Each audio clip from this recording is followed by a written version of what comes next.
The Oran Rift was not a place anyone chose to be. It was not scenic. It was not strategic. It was not on any shipping lane, any patrol route, or any map that mattered to anyone with actual power in the galaxy. It was a wide, dark stretch of gravitational instability between two dead star systems, a place where space itself seemed to have given up trying to be interesting and settled instead for being quietly dangerous. Radiation pockets drifted through it like invisible weather. Gravitational currents shifted without warning. The stars nearby were old and dim, the kind that gave light the way a dying man gives advice. Barely, and without much hope it would do any good. The ISV Amaranth had been sitting in it for 11 days, not by choice. The choice had been to map the gravitational anomalies along the rift's eastern edge, a survey mission, low priority, funded by a university consortium and a small Earth government science grant that had taken 3 years to approve and would take another 2 years to report on. The Amaranth was that kind of ship. The mission was that kind of mission. Nobody sent their best vessel on a mapping survey through a dead zone. They sent the Amaranth. She was not a young ship. She had been built 26 years ago for deep space geological work, then sold, then refitted for long-range survey, then sold again, then refitted again, then acquired by the Earth Science Directorate for a price that reflected how much everyone else had given up on her. Her hull had been patched in 14 places. Her sensor array was military grade, which was the one extravagant thing about her, because without good sensors, a survey ship was just an expensive way to drift. Her living quarters were tight. Her coffee machine had been broken since Tuesday. Not this Tuesday. A Tuesday some months ago that no one could pin down exactly, because the repair had kept being postponed in favor of things that mattered more. She carried 11 people and enough supplies for 8 months. She also carried, in her belly, a gravitational mapping array that was the most sophisticated piece of equipment on the ship, and possibly the most temperamental, and which had, on day 4 of the survey, developed a feedback loop that nobody had seen before and that Yusuf Khan had been trying to fix ever since.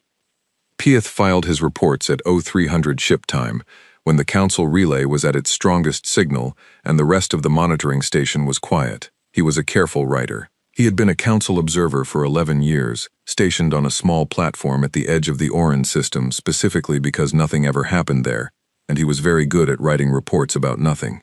He was proud of this.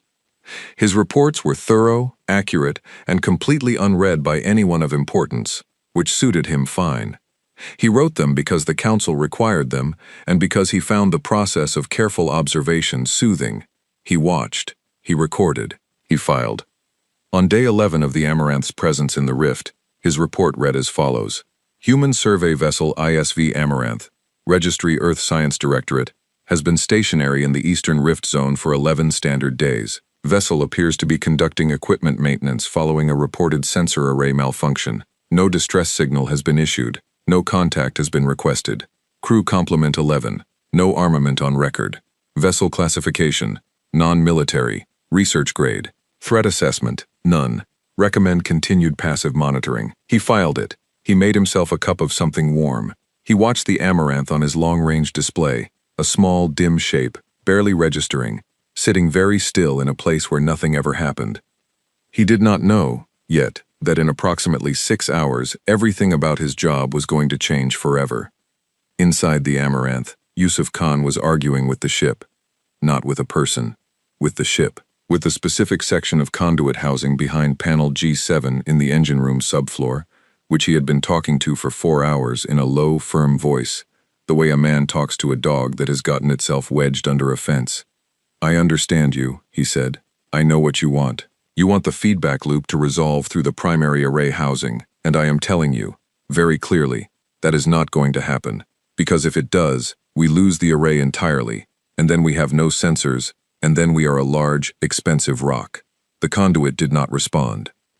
Yusuf wiped sweat off his forehead with the back of his wrist and looked at the diagnostic screen balanced on his knee. The numbers were not good. They had not been good for 4 days. Every fix he made created a new problem downstream, which was the engineering equivalent of a sentence that kept adding clauses without ever finding its period. He was not panicking. Yusuf Khan did not panic. He had been an engineer for 19 years, on ships that were worse than this one, in situations that were stranger, and he had a personal philosophy about broken machines that had served him well. Everything that broke was trying to tell you something. You just had to listen long enough to hear what it was saying. What the Amaranth's gravitational array was currently saying, as far as he could tell, was something extremely technical and deeply unhelpful. He was considering his next move when the intercom crackled. Yusuf, Captain Mara Solis's voice, flat, measured, the kind of voice that only sounded like that when it was working to sound like that. Still working, he said. I know. That's not why I'm calling. A pause. We have company. Mara was standing at the bridge viewport when he got there, which told him everything about how she was feeling, because Mara only stood at the viewport when she wanted something to look at that wasn't a screen. She was a tall woman, lean, with short gray-streaked hair she'd stopped cutting somewhere around month 2, and hadn't mentioned since. She had the kind of face that had probably been pretty once, and was now something better, particular, like a landscape after weather. Yusuf looked at the main display. 43 contacts, large ones, moving in formation. Varric, he said. Varric, she confirmed. He looked at the contacts for a moment, then he looked at her. How far out? 2 hours at their current speed. Maybe less if they push. She turned from the viewport. They're heading for the Maris system. Small species there, the Quellan. 3 inhabited worlds. No real fleet. The Varric have been building a pretext for 6 months. And we're in the way. We're in the neighborhood. She sat down in her chair, not in their path exactly, but close enough that they'll want us gone before they start whatever they're planning to start. Rena Cho appeared from the corridor behind them, datapad in hand, hair escaping its tie in 3 different directions. She was 29 and operated at a frequency slightly higher than other humans, as if her brain ran on a different kind of fuel and occasionally forgot the body was attached. I've been watching the formation, she said, not as a greeting. It's a standard Varric assault configuration. The 3 heavies at the front are Dreadnought class. The outer ring is destroyer escorts. She looked up. They're not here for a conversation. No, Mara said. They're not. She looked at Yusuf. How long until we can move? Define move. Drive. Propulsion. The thing that makes us go somewhere that isn't here. Yusuf made a sound that was not quite a word. The feedback loop in the grav array is still active. If I fire the main drive right now, the power surge will go through the array housing, and we lose sensors, possibly permanently. And if you don't fix it? If I don't fix it, we stay here. Mara looked at the display. The 43 contacts were still coming. She looked at them the way she looked at most bad situations, directly, without flinching, as if flinching would somehow make it worse. How long to fix it properly? 8 hours, maybe 10. We have 2. I know. She nodded once. Do what you can. Yusuf went back to the engine room. Rena followed him, uninvited, which she always did, and which he had long ago stopped objecting to because she was occasionally useful and always interesting, like a very energetic tool that sometimes handed you the right thing without being asked. He lay back down under panel G7.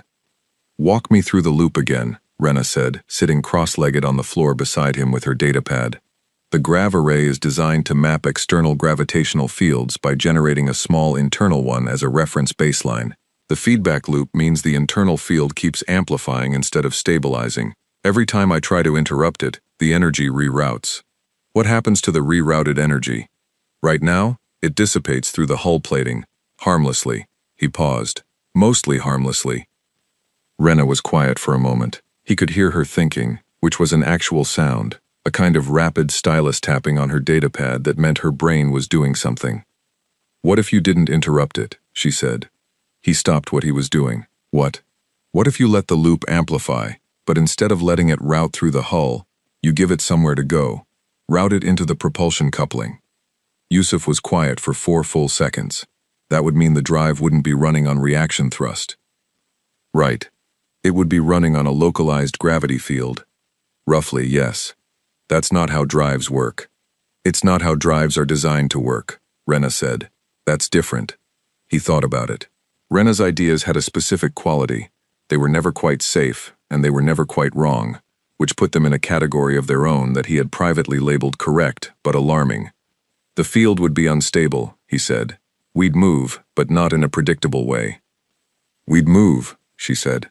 Isn't that the requirement? He didn't answer. He was already recalculating. The Varric hail came at hour 1 and 40 minutes. Mara took it on the main screen. The face that appeared was sharp-featured, reptilian in the way all Varric were, Scaled skin in dark green and brown, eyes with a vertical pupil that had always struck her as the eyes of something that had learned patience the hard way. The uniform was heavily decorated. The expression was not. Unregistered vessel. The translator gave his voice a flat, clean quality, stripped of tone. You are in a restricted transit corridor. You will vacate this area within 10 of your minutes, or you will be removed. Mara looked at him. She had dealt with Varric before. Not often, and not well, but enough to know that they were not bluffing species. When they said removed, they meant it in the permanent sense. This is Captain Mara Solis of the ISV Amaranth, she said. Earth Science Directorate. We are a registered survey vessel, currently undergoing emergency drive repairs. We'd love to vacate. We're working on it. A pause. The Varric commander, she could see the rank insignia, 3 horizontal bars, a fleet admiral, looked at something off-screen. You have 10 minutes, he said, and ended the hail. Mara turned to her comms officer. Get me Yusuf. Yusuf's voice came through immediately, which meant he'd been listening. I heard. 10 minutes. I know. Can you do it in 10 minutes? A pause that lasted exactly long enough to be honest. I can do something in 10 minutes. Whether it counts as doing it is a philosophical question. Yusuf, working. At 9 minutes and 40 seconds, something happened to the Amaranth. It was not a sound, exactly. It was not a feeling, exactly. It was the kind of thing that happened in the bones before it happened in the ears. A deep, low vibration that started in the floor and moved up through the chairs and into the spines of everyone sitting in them. The lights flickered once. The main display scrambled and resorted itself. And then the ship moved. Not forward, not backward, not in any direction that had a clean name. The Amaranth seemed to compress itself, or the space around it compressed. Rena would spend the next 6 months arguing about the correct terminology, and then it was somewhere slightly different than where it had been. And the process of getting there had taken 0.2 seconds and involved no thrust at all. On the bridge, Mara gripped her armrest. Yusuf, she said. Still here, he said. He sounded winded. What did you do? I'm not entirely sure, he said, but I think the drive is running. On the Varric fleet's sensors, 43 ships, all watching, the Amaranth had vanished, and then reappeared, and then vanished again. Not moving in a line, not moving in any pattern their computers had a model for, appearing and disappearing in positions that did not form a vector, did not suggest a direction, did not correspond to any drive signature in any database the Varric Empire had assembled in 600 years of expansion. Admiral Tasik stared at his display. His targeting officer looked up. Sir, we cannot establish a firing solution. Tasik said nothing. Sir, the vessel is, the officer stopped. Tried again. The vessel is not moving in a way our targeting systems can predict. The display showed the Amaranth appearing, disappearing, appearing elsewhere. No engine wash, no propulsion signature, no heat bloom, no particle trail. Nothing. Just a ship that was somewhere, and then wasn't, and then was again, and the space between those positions contained no evidence of travel. Tasik watched it for 30 seconds. He had commanded fleets for 22 years. He had fought 17 engagements. He had never, in the entirety of his career, told his targeting officer to hold fire because the target was confusing him. Hold fire, he said. Observe. The order went out to 43 ships. 43 ships held. On his monitoring station, Pieth watched all of this on his long-range sensors with the careful attention he gave to all things, and the growing feeling that his next report was going to require a great deal of very precise language. He began to type. Amendment to previous filing. The human vessel ISV Amaranth has undergone an apparent drive event of unknown classification. The vessel is exhibiting positional behavior inconsistent with any known propulsion technology. The Varric fleet, 43 vessels, assault configuration, has halted its advance and is currently observing. He stopped. Read it back. Added one more line. I am unable to determine what the human vessel is doing. I am also unable to determine if the human vessel knows what it is doing. He filed it. Then he poured himself another cup of something warm and sat back down at his display and watched the small, battered, flickering human ship that had just made 43 Varric warships stand very still and very quiet in the dark between the stars.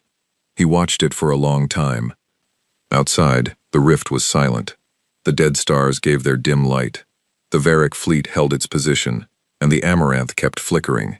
Here, then not here, then here again, like something that had not yet decided what the rules were, and was in no particular hurry to find out. The Varric Empire had a doctrine for everything. This was not an exaggeration. In 600 years of expansion across 40% of known space, the Empire had encountered enough strange situations, hostile species, and unexpected complications that someone, at some point, had written a protocol for nearly all of them. There were doctrines for first contact, doctrines for siege warfare, doctrines for handling civilian vessels in restricted zones, doctrines for equipment failure mid-engagement, for communications blackouts, for crew mutiny, for the 17 different kinds of spatial anomaly the Empire's Science Division had catalogued and named. There was even a doctrine for vessels that did not respond to orders. It was a short doctrine. It had one step. Admiral Tasic knew all of them. He had memorized them as a young officer and refined his understanding of them over 2 decades of command. He believed in them the way some beings believed in religion, not blindly, but with the deep, structural faith of someone who had seen what happened when the doctrine was followed and what happened when it wasn't, and had noted the difference carefully. He was thinking about this now, standing at the front of his command deck, watching the display where the human vessel continued to do the thing it was doing that had no name in any doctrine he had ever read. Status, he said. His sensor officer, a young male named Varric who had the unfortunate quality of looking exactly as frightened as he felt, looked up from his station. Vessel continues to exhibit non-standard positional behavior, Admiral. Current count, 47 displacement events in the last 18 minutes. Pattern? Varric hesitated. There is no pattern, sir. Tasic looked at him. I mean, there is no predictive pattern. The displacements are not random. They appear. He stopped. Tried again. They appear purposeful, sir. But we cannot model the purpose. Tasic turned back to the display. The human ship sat there, or didn't sit there exactly, because sitting implied stillness, and this vessel was not still, even when it appeared to be. It shimmered at the edges of his sensors. It existed in a way that kept sliding away from definition. Weapons, he said. His weapons officer, older, steadier, a veteran named Sorath who had been with him for 9 years, pulled up the targeting array. Targeting solution is incomplete, Admiral. The system cannot establish a stable lock. Every projection places the vessel in a position it has already vacated by the time the calculation completes. How long to force a lock? Sorath looked at his screen, back at Tasic. Unknown, sir. The targeting algorithm is iterating. It has not converged. Tasic was quiet. In 22 years of command, he had never waited this long for a targeting solution on a single, unarmored, research-grade vessel. He clasped his hands behind his back. Continue observing. In the engine room of the Amaranth, the situation was best described as controlled chaos, with the emphasis shifting between those two words depending on which second you chose to evaluate it. Yusuf was back under panel G7. He had not left the engine room in 6 hours. He had eaten half a nutrition block and drunk 2 cups of water, and at some point someone had left a cup of actual coffee near his elbow, which meant Mara had come down herself, because no one else on the ship made coffee that bad, and somehow it was still the most comforting thing he had seen all day. The gravitational array was singing. That was the word that kept coming to him, and he kept rejecting it because engineers did not use that word, but there it was. The array had found a frequency, a resonance between the feedback loop and the propulsion coupling that Rena had suggested, and that he had implemented with approximately 30% confidence and 60% desperation, and the result was something that hummed at a register he felt in his back teeth. It was not supposed to do that. A lot of things were not supposed to be happening that were happening. Rena, he said. She was 3 feet away, sitting on an equipment crate with her legs folded under her, her datapad connected directly to the array's secondary sensor feed. She had been in that position for 2 hours. She had the expression of someone watching the most interesting thing they had ever seen, and trying very hard not to wake it up by reacting too strongly. Still here, she said. Talk to me about what the field is doing. It's beautiful, she said. That is not a technical description. It's bending local space, she said, switching registers without apology. The array generates a reference gravity field as a baseline for mapping. Normally that field is tiny, controlled, contained, barely measurable. but the feedback loop amplified it past the containment threshold, and when you routed it into the propulsion coupling, the drive started using that field instead of reaction thrust. She paused. The ship isn't moving through space, it's moving space. Yusuf stared at the conduit he was holding. That's not possible. And yet, we don't have the power generation for that. We don't have the power generation for a stable version of that, she said. What we have is an unstable version that keeps spiking and releasing. Every spike moves the ship. Every release drops it back into normal space. The interval between spikes is irregular because the feedback loop doesn't have a fixed period. She looked up from her datapad. To any external sensor, we're appearing and disappearing at irregular intervals in positions that don't correspond to any known drive vector. Yusuf thought about this for a long moment. Can anyone outside this room lock onto us? Rena smiled. It was the smile of someone who had just done a calculation they very much enjoyed. No. On the bridge, Mara was learning the specific kind of patience required when you were in danger, and could not do anything about the danger, except wait for someone else to fix the thing that had put you in the danger in the first place. She was not good at this kind of patience. She was good at the kind of patience that involved doing something, making calls, pulling data, making decisions. The waiting kind she had always found physically uncomfortable, like wearing a coat that was one size too small. She sat in her chair and watched the Varric fleet on the display and did not let any of it show on her face. They haven't moved, her comms officer said. A young woman named Dessa, 24, on her first deep space posting. She was handling it well. Her voice was only slightly too careful. No, Mara said. Do you think they're going to fire? Mara looked at the 43 contacts arrayed across her display. 43 ships. The smallest of them was 3 times the Amaranth's mass. The largest was something she didn't like to think about. If they could, she said, they would have already. Dessa was quiet for a moment. Why can't they? Ask Yusuf. As if on cue, the intercom clicked. Yusuf's voice, slightly muffled, as if he was talking from inside something. Mara, talk to me. Short version. The drive is working, but not in a way I can control precisely. We're moving, but not predictably. Rena says nobody outside can get a lock on us. Can you steer? A pause that had texture to it. Define steer. Can you make us go in a direction that is generally away from 43 Varric warships? Another pause. I can make us go in a direction. Whether it's the right direction requires some iteration. Iterate toward away from them. Working on it. The intercom clicked off. Mara looked at the display. The fleet was still holding. She pulled up her records on Varric military doctrine. She'd read them once, 2 years ago, for a completely different reason, and found the section on non-compliant vessels in restricted zones. She read it twice. The doctrine was clear. Vessels that did not comply with withdrawal orders were to be destroyed. No exceptions, no further warnings. The Varric fleet had not destroyed them. She sat with that for a moment. Then she understood it, and the understanding was a cold and careful thing that settled at the base of her spine. They hadn't fired because they couldn't get a lock, and they hadn't gotten a lock because the Amaranth, in its broken and improvised way, had become something their targeting systems didn't have a model for. They weren't safe. They were a category error. Tasic gave the order at the 90-minute mark. He did not give it lightly.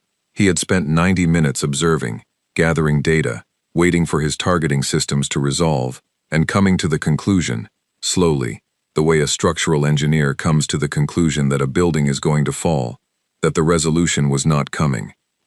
All batteries, he said, fire at last known position, spread pattern, maximum dispersal. It was not a precise order. He knew it was not a precise order. He was not firing to hit the vessel. He had accepted, in a quiet and deeply uncomfortable part of his mind, that hitting the vessel was not currently possible.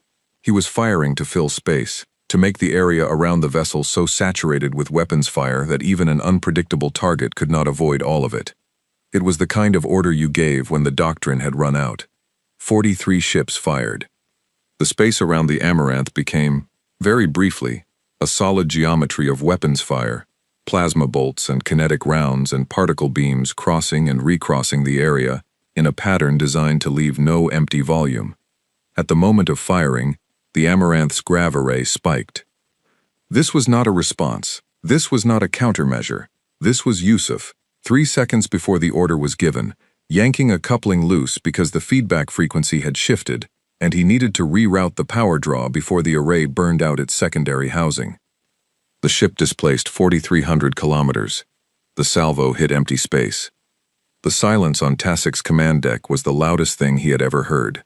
Every officer was looking at their screen, not at him, at their screens, because looking at him required acknowledging that he was looking back, and what was on his face was something none of them wanted to have seen.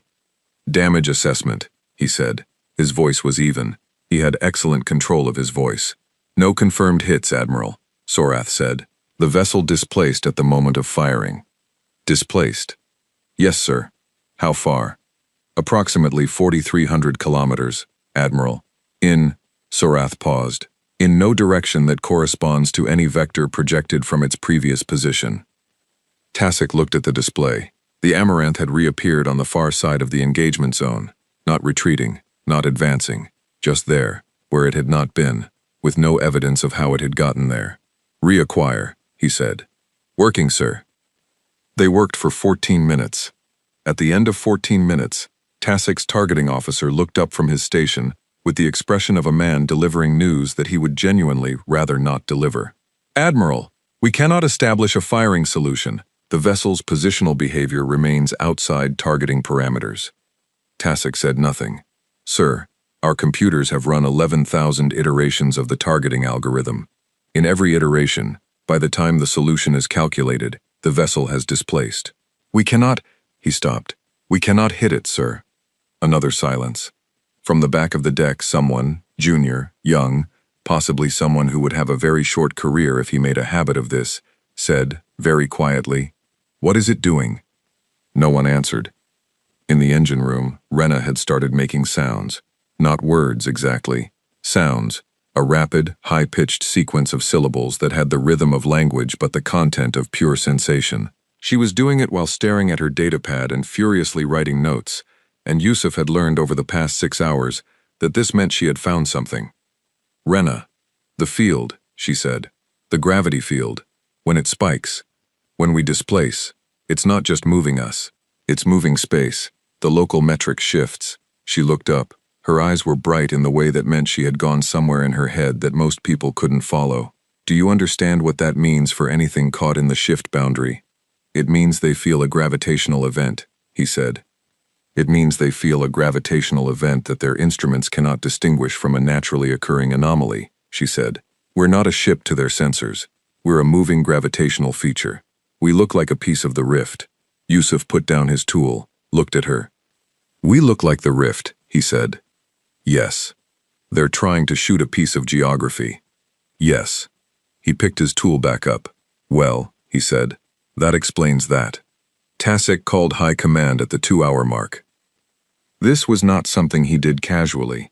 Fleet admirals did not call High Command from the field unless the situation required it, and situations that required it were, in his experience, situations that ended careers. He had called High Command twice in 22 years. Both times had been significant. This would be the third. He made the call from his private station, off the command deck. He reported what had happened. The vessel, the displacement events, the failed targeting solutions, the salvo. He reported it cleanly, without emphasis, because emphasis would have made it worse. When he finished, there was a long silence on the other end. Then, "Send us your sensor data." "I have already transmitted it," Tassik said. Another silence. "Is the vessel armed?" "We have detected no weapons systems." "Has it taken any aggressive action?" Tassik considered the question. "It has not responded to our withdrawal order," he said. "Beyond that, no." "Then what is it doing?" He looked at the sensor feed on his private screen, the Amaranth flickering, there and not there, a ship that moved like a gap in the data. "I don't know," he said. It was the first time in 22 years he had said those 3 words to High Command. He felt them leave his mouth and knew they would not come back. High Command told him to hold position and await a specialist science vessel. The science vessel was 2 hours out. It carried the Empire's best sensor analysts and the most advanced scanning equipment in the fleet. Tassik acknowledged the order, ended the call, sat alone in his private station for a moment longer than was strictly necessary. Then he stood, straightened his uniform, and went back to the command deck. Piath had been watching for 2 hours and his tea had gone cold twice, and he had not noticed either time. He was writing continuously now, which was unusual for him. He was a careful writer, a slow writer, a man who chose words the way a jeweler chose settings, carefully, with attention to what they were supporting. He did not write continuously. He was writing continuously. Amendment, second filing. The Varric fleet has executed a full battery firing solution against the human vessel. The firing solution was unsuccessful. The human vessel displaced the engagement zone entirely at the moment of firing. No damage observed. The vessel has reappeared at coordinates approximately 4,300 kilometers from its previous position. He stopped. I want to note for the record that I have been observing this vessel for 11 days and have filed no fewer than 14 reports classifying it as non-threatening. I am not retracting those reports. I am noting that the category of non-threatening may require subdivision. He stopped again. The Varric fleet is holding position. They are not pursuing. They are not firing. They are watching. He looked at the display. The Amaranth was still there, still flickering, still being whatever it was. In 11 years of observation, I have watched 3 Varric engagements. In all 3 cases, the Varric fired until the target was destroyed and then the Varric left. In no case did the Varric watch. They are watching. I find this more alarming than anything else I have observed today. He filed the report, looked at his cold tea, didn't drink it. On the display, the Amaranth shimmered and displaced and reappeared, and the 43 warships of the Varric Empire did nothing at all, which was somehow the most frightening thing in the dark. The science vessel was called the Varith Secundus, and it was the finest thing the Varric Empire had ever built that was not designed to destroy something. It had taken 30 years to construct. Its sensor arrays could detect a single atom of hydrogen at a distance of 10,000 kilometers. Its databanks held the complete scientific output of the Empire across 6 centuries. Every measurement, every classification, every carefully documented phenomenon the Varric had encountered as they moved across 40% of known space, and named things, and recorded them, and filed them in the correct order. It arrived at the edge of the Oran Rift at hour 3, sliding into position behind Tassik's fleet with the quiet confidence of something that knew it was the most sophisticated instrument in any room it entered. Its senior analyst was a female named Drath. She had spent 40 years studying anomalous spatial phenomena. She had written the Empire's definitive text on non-standard drive signatures. She had personally catalogued 11 previously unclassified forms of gravitational distortion. She looked at the Amaranth on her display for approximately 4 minutes. Then she said, "Run the full spectrum scan, all bands. I want continuous data." Her team ran it.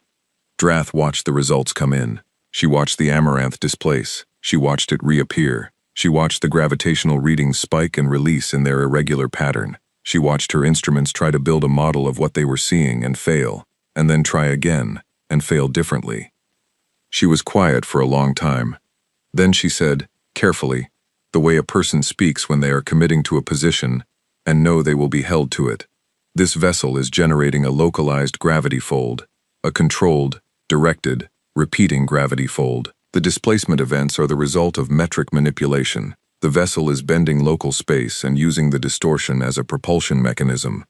Her junior analyst, a young male named Paris, who had been with her for 3 years and had learned to read the specific quality of her silences, said, "Is that possible?" "It is happening," Drath said. "That makes it possible. We've never seen it before." "We've never seen it before," she agreed. "Which means either we have not been looking in the right places, or," she paused, "or the humans developed it without us noticing." Paris looked at the display, at the small, battered ship that was doing the impossible thing. "They've been spacefaring for 200 years, he said. "We've been spacefaring for 600. "Yes," Drath said. "They couldn't have, and yet." She began composing her report to Tassik. Her hands, Paris noticed, were not entirely steady. Inside the Amaranth, the situation was the following. Yusuf was still under panel G7. He had been under panel G7, with brief intervals above it, for going on 8 hours.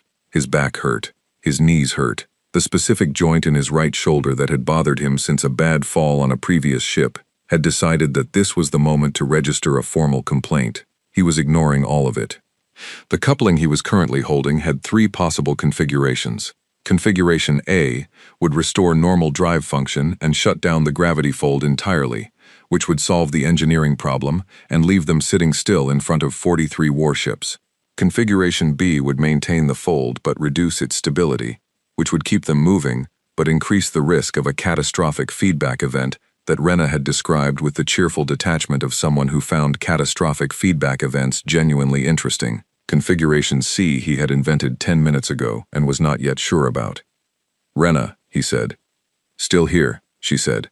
She had moved from the equipment crate to the floor, lying on her back with her datapad held above her face, which was how she worked when she was thinking hardest.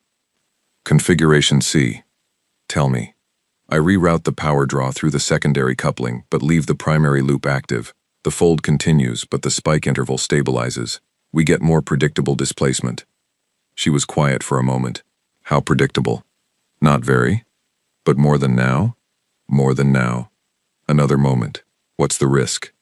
"If the secondary coupling can't handle the draw, it fails. The energy has nowhere to go. It reroutes back through the array housing. And then the array housing fails. The fold collapses. Drive goes offline. We stop moving. We stop moving." Rena considered this. "What's the upside?" "If it works," Yusuf said, "I can give Mara something closer to actual steering. She can edge us toward the rift boundary, not fast, but directional." Rena lowered her datapad and looked at the ceiling. "Do it," she said. "You're very casual about catastrophic failure scenarios," he said. "I'm very curious about what happens," she said. "It's different." He did not have a good response to this. He started on Configuration C. Search and Sci. Mara was on the bridge when Dessa flagged the new contact. "Second vessel, Captain. Smaller than the warships, different configuration." Dessa pulled up the profile. I think it's a science vessel. Varric registry. It's taking up position at the rear of the fleet." Mara looked at it. A science vessel. They had sent a science vessel. She thought about what that meant.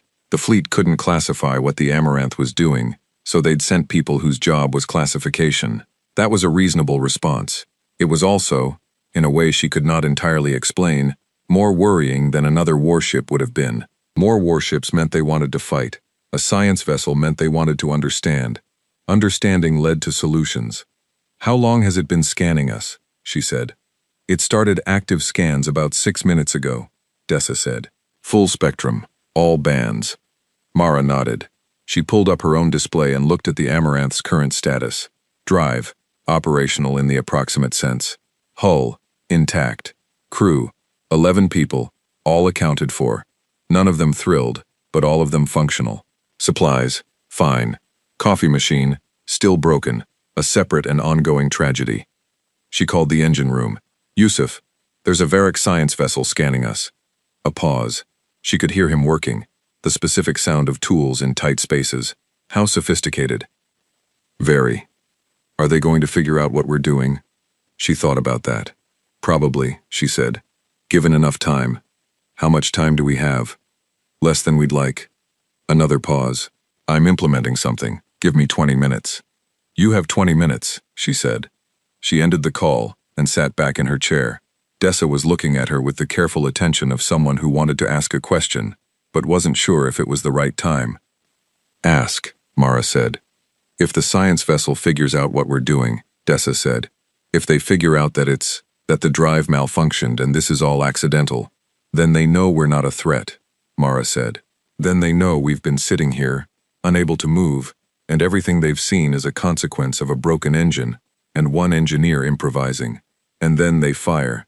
And then they fire," Mara said. "And Yusuf's modified drive cannot get us out of the way of 43 ships firing with a complete targeting solution." She paused. "So let's hope Yusuf's 20 minutes goes well." Dessa turned back to her station. Mara looked at the display. At the science vessel, scanning. At the fleet, waiting. At the rift beyond, dark and wide and entirely indifferent to all of them. She thought about the last time she'd been genuinely afraid. She stopped thinking about it.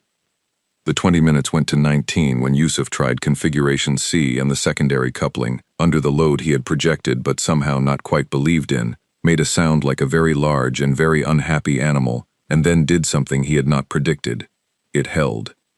But in holding, It changed the draw pattern in a way that fed back into the primary loop at a different frequency, and the primary loop, already running at something it had not been designed to run at, amplified that frequency, and the amplified frequency hit the propulsion coupling with approximately 3 times the energy Yusuf had planned for.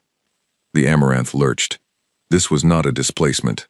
The previous movements had been relatively smooth in the sense that they had been short, sharp, positionally discrete events. Here, then elsewhere. This was a lurch, a physical thing that people felt in their bodies, and their chairs, and their inner ears. The ship moved forward 40,000 kilometers, in 2 and 0.3 seconds, without acceleration, without inertia. One moment the Amaranth was in a position relative to the Varric fleet that could be described as close. The next moment it was in a position that could be described as somewhere else entirely, having crossed 40,000 kilometers in a third of a second, and every person on board had felt it as a single instant of wrongness, a gap in the sensation of existing, and then it was done. On the bridge, Mara was gripping both armrests. "Yusuf," she said. Her voice was very even. "Here," he said. He sounded like a man who had just done something unexpected and was still calculating whether it was good or bad. What was that? Configuration C had a secondary effect I didn't model. "Yes," she said. "I noticed. We moved. 40,000 kilometers," Dessa said, reading her display, "in 0.3 seconds. A silence in the engine room. Then, "Huh," Yusuf said. "Huh," Mara agreed. On the Varath Secundus, the effect of the Amaranth's 40,000 kilometer displacement on the science vessel's instruments was immediate and total. The gravity fold, when it spiked at 3 times its previous amplitude, sent a shockwave through local space. Not a weapon, not a targeted event, a byproduct. The same way a ship moving through water sends a wave to the shore without intending to reach the shore. The shockwave hit the Varath Secundus's sensor arrays at full strength, because the sensor arrays were, by design, maximally sensitive to exactly this kind of spatial event. Maximally sensitive instruments receiving an input 3 times larger than their calibrated maximum do not process the excess gracefully. Every sensor array on the Varath Secundus overloaded simultaneously. The power surge traveled through the array housing into the primary data systems. The primary data systems, which were the finest the Empire had ever built, failed in sequence. Not catastrophically, not with fire or explosion, but cleanly and completely, the way a very precise instrument fails when asked to do something it was never built for. The Varath Secundus went dark. Not destroyed, not burning. Dark, silent, drifting, every instrument offline. 40 years of the Empire's best sensor technology sitting cold and useless in a ship that was otherwise completely intact and completely blind. Drath sat in the sudden quiet of her command center and looked at the blank screens where her data had been and did not speak for a very long time. Tasik watched the Varath Secundus go dark on his display. He watched it the way a man watches a thing he does not have a category for, with complete external stillness and something happening behind his eyes that his face was not reporting. "Status of the Varath Secundus," he said. His comms officer was already on it. "No response to hails, Admiral. Power signature suggests full instrument failure. Hull is intact. Life support is active." A pause. "They're alive, sir, but they're blind." "What caused it?" "The human vessel's displacement event. The gravity spike, the shockwave from the metric shift, overloaded their sensor arrays." His comms officer paused again, in the way people paused when they were about to say something they weren't sure should be said. "Admiral, the shockwave was not directed at the Varath Secundus. It appears to have been incidental." Tasik turned to look at him. "Incidental." The vessel moved. The shockwave was a byproduct of the movement. The Varath Secundus was in the path. The comms officer met his eyes, and then found something important to look at on his screen. It was not, as far as we can determine, a targeted strike. Tasik turned back to the main display. The Amaranth sat 40,000 kilometers from where it had been. 40,000 kilometers, in a third of a second, with no drive signature his instruments could identify. And now his science vessel was dark, and the most sophisticated sensor package the Empire had sent was sitting blind in the middle of the rift, and the human ship was just there, in its new position, doing the flickering thing, being whatever it was. He called it. Opened a channel to the Amaranth. Waited. It took 4 seconds for a response. The face that appeared was the same one as before, the human female, the captain, the one who had told him she would love to vacate, and her drive was broken. She looked, if anything, slightly more tired than she had before. There was something in her expression that he spent a moment trying to classify and then gave up on. "Admiral," she said, not a question. "What?" Tasek said. "Did you just do to my science vessel?" She looked at him for a moment. He watched her face do something subtle, a calculation, or a decision, or both. "I'm not authorized," she said, "to discuss this vessel's capabilities." The words were even, calm. They carried no threat, no edge, no emphasis. They were simply a door, closed. Tasek stared at her. She looked back at him, waiting. He ended the call. He stood at his station for a long time after that. His crew did not speak. They had learned, over 9 years with him, what his silences meant. This one meant something none of them had words for yet. Sorath, his weapons officer, the veteran, the steady one, came to stand beside him, not to report, just to stand. Tasek did not look at him. "Sir," Sorath said, very quietly. "Not now," Tasek said. Sorath went back to his station.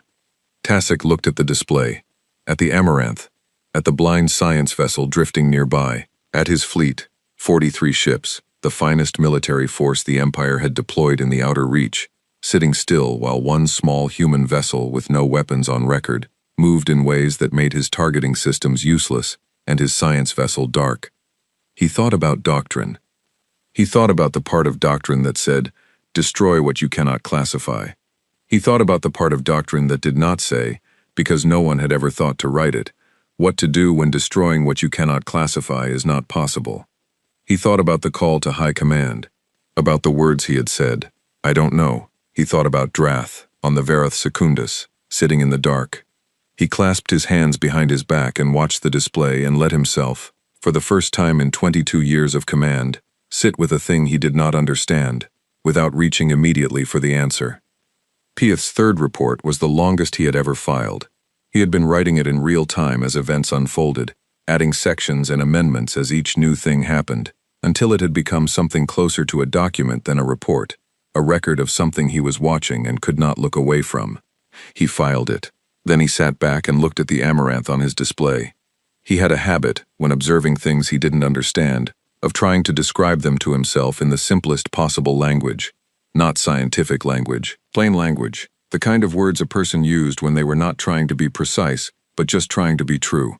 He looked at the Amaranth. It was a small ship, old, patched in several places his sensors could identify. No weapons, no armor worth the name, 11 crew, a broken drive that was apparently doing something nobody had a word for. It had been in the wrong place at the wrong time. It had not tried to fight. It had not tried to flee. It had just kept being there, in its broken and flickering way, and the entire Varric fleet had not been able to do anything about it, and the finest science vessel the Empire had ever built was now sitting dark and blind 40,000 kilometers away. Not because the Amaranth had tried to do any of that, because it had been trying to fix its engine. Piath sat with this for a moment. Then he added one more line to his report before transmitting. "I want to note that I have now observed this vessel for the better part of one standard day. In that time it has made no aggressive action, issued no threats, and as far as I can determine, has been entirely occupied with trying to leave. I think it is important that the Council understand this. The Varric fleet cannot remove it, and it is just trying to leave." He transmitted the report, looked at the cold tea he still hadn't drunk, drank it, made a face. Outside, the rift sat quiet and dark, and the Amaranth flickered in it like a candle that had no idea it was the only light anyone was looking at. The order took 4 hours to come. Tasek did not give it immediately. He was not a man who made decisions from the place where fear lived, and he needed time to be sure that was not where this decision was coming from. So he waited. He gathered what data he could from the Vareth Secundus, which was not much, because the Vareth Secundus was still dark, and its crew was working on restoring basic systems with whatever they had that didn't require the sensor arrays, which was less than they would have liked. He reviewed every displacement event the fleet's cameras had captured. He ran his own calculations, separate from his officers, on a private terminal. He did not reach a conclusion. That was the problem. Every time he followed the data toward a conclusion, The data stopped making sense before he got there. The human vessel was doing something. He knew it was doing something. He had watched it do it for the better part of a day. He could not name what it was, which meant he could not counter it, which meant everything the Empire's military doctrine assumed about the relationship between understanding and defeating an enemy had, somewhere in the last several hours, quietly stopped applying. He thought about the last time the Varric Empire had retreated. He had to go back through history to find it. Not recent history, old history, the kind that lived in archives and was taught to young officers as a lesson about the price of miscalculation. The Battle of Soren's Gap, 400 years ago, a navigational catastrophe, not a military defeat. The fleet had not been beaten. It had been trapped by a collapsed transit point and forced to withdraw rather than face destruction. The Empire did not call it a retreat in the official histories. They called it a tactical redeployment in response to environmental conditions. Tasic thought about this phrase for a long time. Then he went back to his command deck. He called his senior commanders to a channel. 6 individuals, all of them experienced, all of them people whose respect he had spent 22 years earning one engagement at a time. He looked at their faces on the screen. They looked back at him. He did not say retreat. "We will regroup," he said, "and reassess the nature of this contact." He kept his voice level and his face still, and put no particular weight on any word. "The situation requires information we do not currently have. We will withdraw to a staging position outside the rift boundary, consolidate our data, and await further instruction from High Command." He paused. "Acknowledge," he said. One by one, they acknowledged. Their faces were careful, controlled. These were experienced officers. They knew what this was. Not one of them said the word either. When they were gone, Tasic stood alone at his private station for a moment. He was aware of something that he did not have a clean word for. Not shame exactly, and not fear, and not anger, though there were traces of all of them. It was more like the feeling of a structure shifting, something he had built his understanding of the world on, moving in a way structures were not supposed to move. He thought about the Amaranth, about the captain's face, about the particular quality of her stillness when she had said she was not authorized to discuss the vessel's capabilities. He had been looking for deception in that face and had not found it. He had been looking for confidence, the confidence of a weapon carrier, the specific quality that came from knowing you had force behind you, and had not found that either. What he had found, and spent several hours trying to classify, was something that looked almost like inconvenience. As if this entire situation was, for her, an interruption of something else she had been planning to do. He could not make that make sense. He stopped trying. He went back to the command deck and gave the order to the fleet. 43 ships turned. It was not a dramatic thing, seen from inside. Ships did not spin on their axes the way small craft did. They moved with the heavy deliberateness of large objects. Slow at first, then finding their momentum, the turn taking several minutes to complete, the formation reshaping itself as it did. Tasic watched the process on his display the way he watched all things, directly, without looking away from what it was. 43 ships, turning away from one unarmed research vessel. He watched until it was done. Then he looked at the display one more time, at the Amaranth, still there, still flickering, still being whatever it was, and then he turned away from it. He did not look at it again. Rena saw it first. She was still in the engine room, still on the floor, her datapad now connected to the long-range sensor feed, because Yusuf had figured out how to pipe the bridge display down to the subfloor, and she had not been back to the bridge in 6 hours, and showed no signs of going. She was watching the fleet signatures because watching the fleet signatures was, under the circumstances, a reasonable thing to do. She watched them shift. She watched the formation change. She watched the vectors alter from static holding to moving away. She sat up. "Yusuf," she said. He was elbow-deep in the secondary coupling housing. "Still working. The fleet is moving." A pause. The sound of tools stopping. "Moving how?" "Away," she said. "All of them. The whole formation is. They're pulling back." She stared at her display. "They're leaving." Yusuf came out from under the panel. He had grease on his jaw, and his hair was doing several different things. He took the datapad from her and looked at it. He looked at it for a long time. "Huh," he said. "You keep saying that. It keeps being the right word." She took the datapad back. The fleet signatures were clear and steady. 43 contacts, all of them moving. All of them on vectors that led away from the rift, away from the Amaranth, away from the Quellan system they had come to demonstrate force against. Moving with the unhurried, heavy purpose of large ships that had decided somewhere else was where they needed to be. "They're really leaving," Rena said. "Yes," Yusuf said. A silence between them, not uncomfortable. The kind of silence that came after a long and exhausting thing had stopped being quite so immediate. Then Rena said, "Do you think they know?" "Know what?" "That it was an accident." She looked at him. "The drive, the fold, all of it. Do you think they know it wasn't, that we weren't?" "No," Yusuf said. He looked at the display again. "No, I don't think they know that." Rena was quiet for a moment. Then she said, with the careful precision of someone reaching a conclusion they found genuinely interesting, "We accidentally scared the Varric Empire." "Yes," Yusuf said, "with a broken engine. And your idea about the coupling, and your implementation, which didn't go as planned, which went better than planned," Rena said. Yusuf considered this.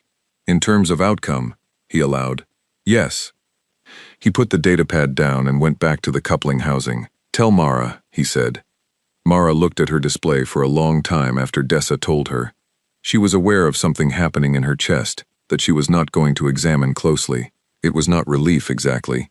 Relief came after the danger was clearly over, and the danger was not clearly over, and she was not a person who felt things before it was time to feel them. It was something smaller and quieter, the sensation of a breath taken before anyone noticed you needed one. She looked at the fleet signatures, watched them moving, watched them getting smaller on her display as the distance opened. "Yusuf," she said into the intercom. "I heard." His voice was calm. "I'm finishing the work on the coupling. Give me another hour. I can give you 40% thrust on a standard drive. A stable, predictable. A pause. We won't be a phantom anymore. We'll just be a ship. Will 40% get us out of the rift?" "Yes. Slowly." "Slowly is fine," she said. "Slowly is excellent." She sat back in her chair. "How's the drive housing?" "Tired," he said. "Like everything else." "One more hour," she said. "One more hour," he agreed. She ended the call, looked at her display. The fleet was still moving, still pulling back, still making the distance between them and the Amaranth into something that felt survivable. Dessa was looking at her. Dessa had been trying not to look at her for the past several minutes and had been unsuccessful. "They're really leaving," Dessa said. "They're really leaving," Mara said. "Because of us." Mara looked at the display, at the 43 signatures getting smaller. She thought about the Quellan, the species on 3 worlds in the system beyond the rift, who had been watching a Varric assault fleet build its approach for 6 months, and had no fleet of their own, and no leverage, and no options except to wait for what was coming. The fleet was not going to the Quellan system today. Maybe not tomorrow. Word would travel. Things like this always traveled. A Varric fleet retreating from a single vessel, unarmored, research class, human. That was the kind of thing that got repeated on every trading route in the outer reach before the week was out. She thought about what that meant, not for the Amaranth, for everything after the Amaranth. She thought about Rena's coupling idea and Yusuf's implementation, and the secondary effect that nobody had modeled, and the 40,000-kilometer lurch that had blinded the science vessel. She thought about 11 people on a patched-up ship with a broken coffee machine who had spent a very long day not dying by means of competence and improvisation, and the specific human gift of making something broken do something new. She did not let any of this show on her face. "Make sure Yusuf gets something to eat," she said to Dessa, "and see if you can do anything about the coffee machine." The news moved faster than the Amaranth. There were 214 monitoring stations within relay distance of the Oran Rift. They had all been watching. They had all been transmitting. The Galactic Council's communication network was, among its many functions, one of the most efficient rumor distribution systems in the known galaxy, because the Council was made up of small and medium-sized species who had survived in a galaxy full of larger and more powerful ones, primarily by knowing things quickly and sharing them widely. By the time the Amaranth's drive was running on 40% stable thrust and Yusuf had emerged from the engine room floor for the first time in 9 hours, and Mara had finally gotten something that was approximately coffee from the machine that Dessa had approximately fixed, the news was already 5 relay stations out. By the time the Amaranth cleared the rift boundary and set a course for human space, it was everywhere. Not accurate news. The news was not accurate. The news was never accurate when it traveled this fast, because accuracy required time and verification, and neither of those were the point when the point was the shape of the thing, the outline, the essential fact that was too large to need the details to be true. The essential fact was this: the Varric Empire had retreated. From one ship, a human ship. The details the news provided varied considerably by source. Some said the human vessel had a weapon that bent space. Some said it had survived direct fire from the full fleet without damage. Some said it had destroyed the Empire's science vessel. Some said the captain had issued an ultimatum that had never been made public. Some said the ship had simply appeared where it was, and the fleet had turned around immediately upon seeing it, without exchanging fire at all. None of these were accurate. All of them were, in the important sense, true. The Quellan received the news before the day was out. There was a word in their language that translated, roughly, as the particular joy of the reprieve, not just relief, but the specific quality of joy that only existed because something terrible had almost happened, and then had not. A word for the feeling of the door that opened instead of closing. They used it to name the day. They used a human word for the ship. They didn't have another name for it. The monitoring data showed its registry, ISV Amaranth. They kept the name. They wrote it down. They taught it to their children in the way that small species who had survived long enough to have history taught the things that mattered. Tasic, withdrawing at the front of his fleet, received the first news transmissions 2 hours into the withdrawal. He read them in his private station. He read the descriptions of the human vessel, the weapon that bent space, the armor that absorbed fire, the captain's ultimatum, and he sat with them for a long time. He did not correct them. He did not issue a statement. He did not contact the news relays. He did not tell anyone what he had actually seen, or what his targeting officer had actually said, or what the words "I cannot hit it" had felt like in a room full of officers who trusted him to have answers. He sat in his private station and read the news about the thing that had happened, and said nothing, and the silence was the most honest thing he had done all day. On the Amaranth, the night cycle came, and the crew ate actual food for the first time in 9 hours, and Yusuf slept for 4 hours in his clothes, and Rena filled 17 pages of notes, and Dessa fixed the coffee machine to a level of functionality that, while not impressive, was better than nothing. Mara sat on the bridge alone. She had the comms feed open on low volume, the council relay traffic, the news transmissions, the chatter from the monitoring stations. She was not really listening. She was aware of it the way you were aware of weather, its presence, its direction, the general shape of what it was doing. She had pulled up the sensor log from the engagement. She watched it once, from beginning to end. The fleet arriving, the hail, Yusuf's first modification, the displacement events, the salvo that missed, the science vessel going dark, the fleet turning. 11 hours, compressed to a sensor record. She sat with it for a while. Then she pulled up the mission brief she had filed before departure. Survey mission, gravitational mapping, Eastern Rift boundary, 11 days, return to Earth station. She had written it in the matter-of-fact language of a thing that was going to be straightforward and unremarkable, because it had been supposed to be straightforward and unremarkable. She thought about retirement. She had been thinking about retirement before this mission, not seriously. She had been thinking about it the way you thought about a chair in a shop window, noticing it, knowing you could buy it, not quite going in. She had this mission, and then the desk job they were going to give her, and then, eventually, something quieter. Something that did not require her to be responsible for 11 people in a broken ship in the dark. She looked at the sensor log on her screen. She thought about the Quellan on their 3 worlds, waiting for what was coming. She thought about Yusuf, who had taken a broken feedback loop and a dangerous idea and 8 hours of physical discomfort and turned it into something nobody had a name for yet. She thought about Rena, 17 pages of notes into something that was going to change what humanity knew about how space moved. She thought about Dessa, who had fixed the coffee machine. She closed the mission brief. She did not open the retirement file. She drank her coffee, bad but warm and present, and sat on the bridge of the old ship that was moving slowly and stably through the edge of the rift, and outside the viewport the stars were the particular cold and particular many that they always were in deep space, and she looked at them for a while without thinking about anything specific. On the long range, the last of the Varric fleet signatures faded past the edge of sensor range. Gone. The Amaranth moved on. Piath filed his fourth report from the monitoring station, and for the first time in 11 years, he filed it before 0300. He could not wait. He did not have the patience for 0300.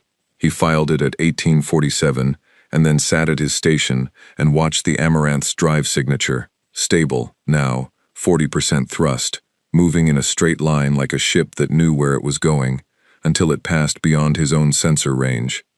The last line of his fourth report read, "The human vessel has cleared the rift boundary under its own power, and is on a course consistent with return to human space. The Varric fleet has withdrawn entirely. The Quellan system is, as of this filing, unmolested. I have been an observer for 11 years. I have watched a great many things. I want to note, for the record and for whoever reads these reports, that I do not think I have understood what I watched today.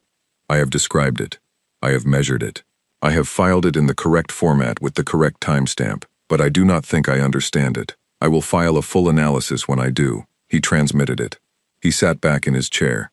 He thought about the Amaranth, about what it was: old, small, patched, 11 people, one broken coffee machine now apparently repaired, one drive that had malfunctioned into something the galaxy did not have a word for yet.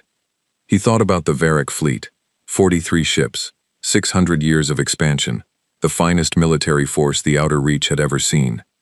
Gone.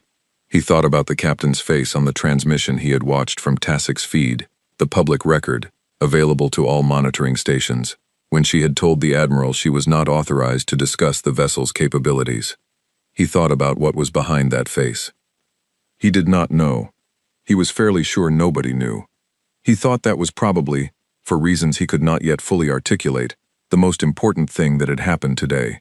The Earth Science Directorate did not know what to do with the Amaranth. This was not unusual. The Directorate was a large bureaucratic organization with very clear procedures for survey vessels returning from mapping missions, and the procedures involved docking reports and equipment assessments and crew debriefs that were filed in a specific order and reviewed by people who had specific titles and specific offices and specific hours during which they could be reached. There was a form for everything. The Directorate had been filing forms for 30 years and was very good at it. What it did not have a form for was this.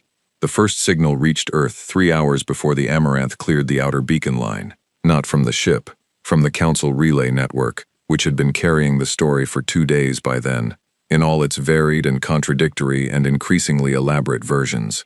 The Directorate's communications office received it, escalated it, received 4 more signals from 4 different council members asking for clarification, escalated those, and by the time the Amaranth was 2 hours out, the situation had moved past the Directorate entirely, and was sitting on the desk of people who had much larger offices and much less clear procedures for what they were looking at. They sent 3 ships to meet the Amaranth at the beacon line. Military ships, not large ones, not the heavy kind, nothing that would read as a provocation to anything watching, but clearly not survey vessels either. They formed up on either side of the Amaranth as it crossed into monitored human space and stayed there, one on each flank, one trailing, and Dessa reported them to Mara, and Mara looked at the formation and said, "Escort," and that was the end of the conversation.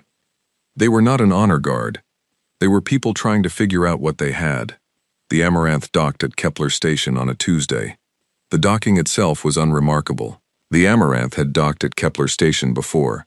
It was the standard resupply point for Earth Science Directorate vessels operating in the Outer Reach, and the docking crew knew the ship and knew its quirks, and handled the approach without incident. The ship settled into berth with the particular sound of a vessel that was very tired and had decided not to make a fuss about it.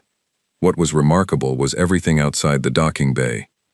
Mara walked out of the airlock and into a corridor that had approximately 4 times as many people in it as it normally had, which was already a lot of people, and the people included 3 individuals in military uniforms and 2 in government clothes, and one she recognized from a news briefing she had watched 8 months ago as someone who held a position with a long title and a great deal of authority. There was also a journalist who had somehow gotten past the security checkpoint and who took 11 photographs of Mara in the first 6 seconds and then was removed. Mara looked at the people in the corridor. The people in the corridor looked at her. She said, "I'd like to change my shirt first." The debrief took place in a room that was officially a conference room and functionally a room where important people sat across a table from each other and decided what was true. It had good lighting, which meant the lighting was neutral and revealed nothing, and comfortable chairs, which meant the chairs were the kind that made you feel like you should sit up straight. Mara sat up straight. Yusuf sat next to her and slouched slightly, because he was Yusuf. Rena had her datapad and was using it openly, which the officials across the table occasionally glanced at with mild concern. The people across the table included a military admiral named Harrow, a government official from the Foreign Relations Division named Stain, a scientist from the Advanced Research Division whose name Mara had not caught, and a woman at the end of the table who had not been introduced and who had the quality of someone who did not need to be. Admiral Harrow spoke first. He was a careful man, compact, somewhere in his late 50s, with the particular manner of someone who had spent a career reading rooms and knew he was reading this one. He asked them to walk him through the incident from the beginning. He used the word incident, not engagement, not conflict, incident. Mara walked him through it. She was thorough, she was clear, she did not embellish and she did not minimize. She explained the drive malfunction and the feedback loop and Rena's suggestion about the propulsion coupling and Yusuf's implementation and the unintended side effects and the Varric fleet's response and the conversation with Tasik and the accidental displacement that had knocked out the science vessel and the fleet's withdrawal and the drive stabilization and the return home. She told all of it. When she finished, the room was quiet. Admiral Harrow looked at the table for a moment. Then he looked at her. "Let me make sure I understand what you're telling me," he said. "Yes," she said. "The drive malfunctioned." "Yes." The engineer improvised a repair that created an unintended gravitational effect. "Yes." The ship could not be targeted as a result of this effect. "That's what Rena's analysis suggests," she said. "You should read her paper. It's thorough. The Varric Empire's fleet fired a full salvo and missed because the ship displaced at the moment of firing. The ship displaced because Yusuf pulled a coupling loose to prevent the array from burning out," she said. "The timing was coincidental." Harrow looked at Yusuf. Yusuf nodded. "I didn't know they were firing," he said. "I was in the floor." Another quiet.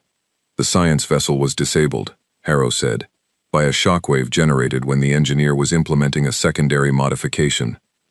"Configuration C," Yusuf said helpfully. "I wouldn't have predicted the amplitude spike. In retrospect, I should have modeled the secondary coupling interaction more carefully." The scientist at the end of the table made a sound. Harrow looked at him. The scientist composed himself. "I'm sorry," he said. "It's..." "Continue." Harrow turned back to Mara. "And then the fleet withdrew." "Yes. Because of what they believed about the vessel." "I assume so," Mara said. "I don't know exactly what they believed. I told the Admiral I wasn't authorized to discuss the vessel's capabilities, which was true. I am not, in fact, authorized to discuss capabilities we don't have." And then he left. Harrow looked at her for a long moment. "Captain Solis," he said, "that is the story we are going to have a very hard time telling." Mara looked at him steadily. "That's the story that happened," she said. The woman at the end of the table who had not been introduced wrote something down. The official story was classified. Level 4, indefinitely. The Amaranth crew signed documents. The documents were long and specific about what could not be said and to whom. Yusuf signed his without reading it, which was his standard approach to paperwork. Rena read hers 3 times and asked 2 clarifying questions about whether the classification applied to scientific publications or only to personal statements, because she had 17 pages of notes on the gravitational fold mechanism and she intended to publish them. The official told her the science could be published without operational context. She said the science was the operational context. The official said she would need to work with the Advanced Research Division on appropriate framing. She said fine. She had the math, the framing was secondary.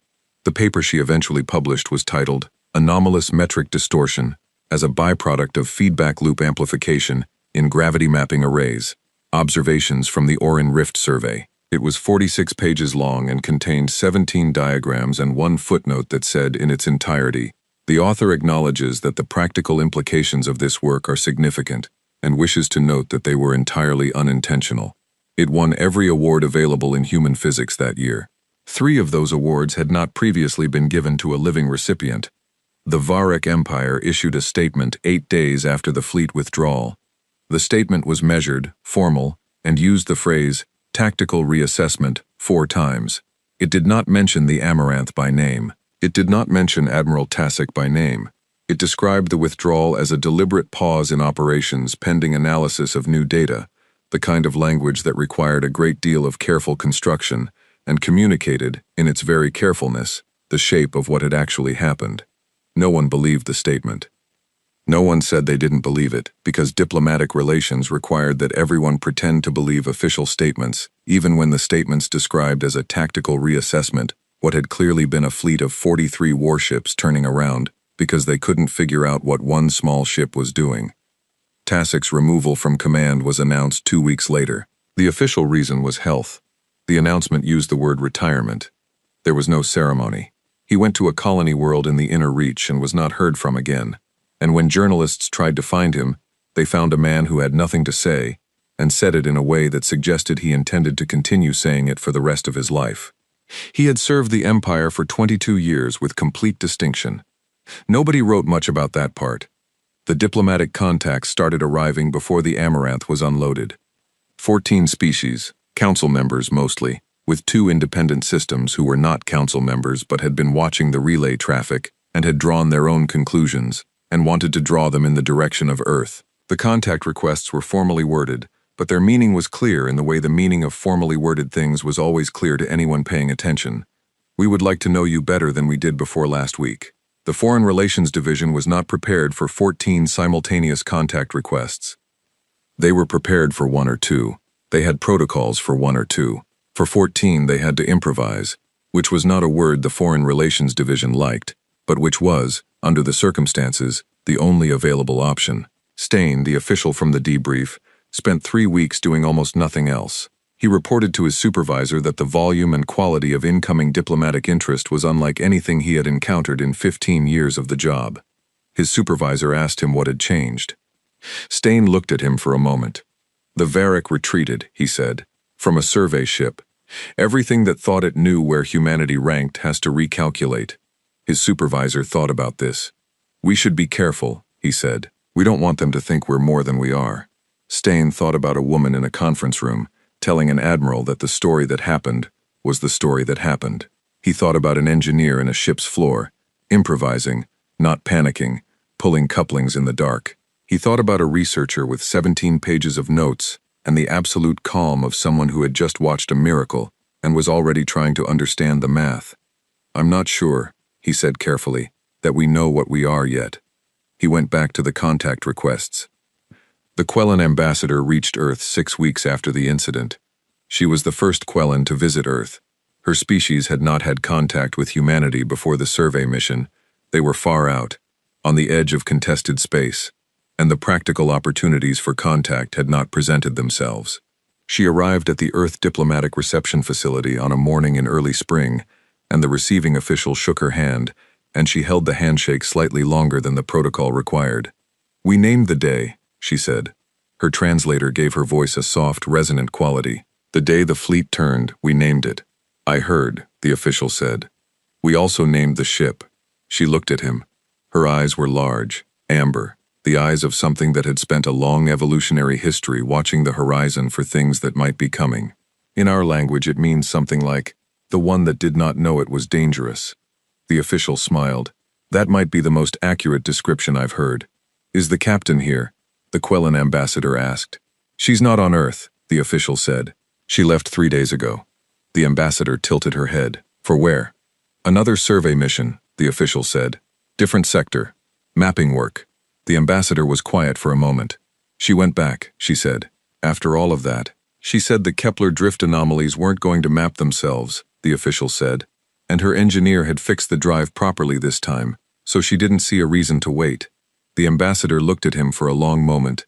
Then she said something in her own language before the translator caught up. 4 words, soft, that the translator rendered as, yes, that makes sense. Pieth filed his final report on the incident, 63 days after the Amaranth left the rift. It was the longest report he had ever written. It was also the last report he wrote from the monitoring station at the edge of the Oran system, because 3 weeks after the incident, the council had decided that the station required a senior observer, and Pieth, after 11 years of careful and thorough and completely unread work, was being transferred to a more visible posting. He was not sure how he felt about this. He filed the report anyway. He was careful with it. He took his time. He included everything: the sensor data, the timeline, the Varric fleet movements, the displacement events, the firing solutions that failed, the science vessel going dark, the withdrawal, the news traffic, the diplomatic contacts, the Quellan ambassador's statement. He included everything except the last part, which he wrote separately, after everything else was done, and which was not really analysis and not really observation, and which he filed because he had decided he owed it to the record to try to say what he actually thought, even if what he actually thought was not the kind of thing observers were supposed to put in reports. It read as follows: I have studied humanity for 11 years. In that time I have filed 2,347 reports. I have catalogued their vessel traffic, their survey patterns, their diplomatic contacts, their growth rate, and their resource consumption, and their gradual expansion through the outer reach. I have described them in my reports as a minor species, spacefaring for 2 centuries, no significant military presence, no territorial holdings, no particular leverage in council politics. I have described them as non-threatening. I am revising that assessment, not because of what their ship did in the Oran Rift. I have considered the incident carefully, and I believe I understand what happened. A malfunctioning drive, an improvised repair, a series of unintended consequences that a Varric fleet could not classify and therefore could not address. It was not a demonstration of military capability. It was not a test. It was not a strategy. That is, in fact, the reason I am revising my assessment. A species with a plan is legible. You can read a plan. You can build a response to a plan. You can calculate what they will do next if you understand what they are trying to do. What I watched in the Oran Rift was not a plan. It was 11 people in a broken ship, doing whatever was necessary, for as long as was necessary, with whatever they had. The engineer did not know what he was building. The captain did not know what she was protecting. The scientist did not know what she was discovering. They were trying to go home, and they could not be stopped. I want to be very precise about this because I think precision matters here. The Varric Empire has fought 17 major engagements in the last century. In every engagement, they won because they had more force or better positioning or superior numbers. Force and positioning and numbers are things you can plan for. They are things you can counter. You cannot counter 11 people who do not stop. You cannot target improvisation. You cannot build a firing solution against a species whose primary response to being in danger is to fix things. I am recommending Level 1 monitoring of all human vessels, effective immediately. I am also recommending that the Council review its classification of humanity as a minor species. I do not think that classification is accurate. I do not think it has been accurate for some time. I think we have been watching the wrong things. I want to note, for the record, that I asked Captain Solis, through an intermediary, after the incident, whether the encounter had frightened her. She said, "We were more worried about the coffee machine. It's been broken since Tuesday. I have been thinking about that answer for 63 days. I am still thinking about it. I do not know exactly what it means. I know it means something. I know that a species whose captain, after 11 hours of surviving something that made a Varric fleet retreat, is primarily concerned about the coffee machine. I know that species is not finished surprising us. I know that much." End of report. The Amaranth reached the Kepler drift on a Thursday. The drive was running clean. Yusuf had spent 2 weeks at Kepler Station with 3 other engineers and a diagnostic suite that was newer than anything on the ship, and the result was a propulsion system that worked the way it was supposed to work, which was stable and predictable, and not at all like what it had done in the Rift. He had also, quietly, written up his notes on the grav array modification and sent them to Rena, who had incorporated them into a supplemental appendix to her paper. The Kepler drift was a wide band of young stellar material, gas clouds and protostars and gravitational eddies, that made survey work slow and the results scientifically interesting. Nobody had mapped it properly. It was the kind of place the Amaranth was built for. Mara stood at the viewport on the first morning and looked at it. It was not scenic the way planets were scenic. It was big and dark and full of things that would take months to measure and longer to understand, and the light that came through it was the scattered, indirect light of a region still figuring out what it was. She thought it was beautiful. "Drive is ready," Yusuf said from behind her. He had coffee. The machine was working. It had been working since Dessa fixed it, and Mara had decided she was giving Dessa a commendation when they got back, because some things mattered. "Good," she said. "Rena has already started a preliminary scan from Doc and has 17 hypotheses she wants to test." "Of course she does. Dessa wants to know if we're running the standard survey grid or something custom." "Custom," Mara said. "Start at the eastern edge, work inward." Course plotted. She looked at the drift for another moment, at the dark and the scattered light, and the slow, ancient process of matter becoming something it wasn't yet. "Let's not die today," she said. "Working on it," Yusuf said. The amaranth moved into the dark. Behind it, the stars were the same cold and particular many they always were in deep space, and ahead, the drift waited with 11 months of work inside it, and somewhere far back across the outer reach, a Varric empire was reading sensor data it couldn't explain, and 14 species were filing diplomatic requests, and a Quellan ambassador was telling the story to anyone who would listen, and a council observer was on his way to a new posting, with 63 days of thinking he still hadn't finished. The amaranth didn't know any of that. It just moved forward, the way it always had, old, patched, slightly improbable,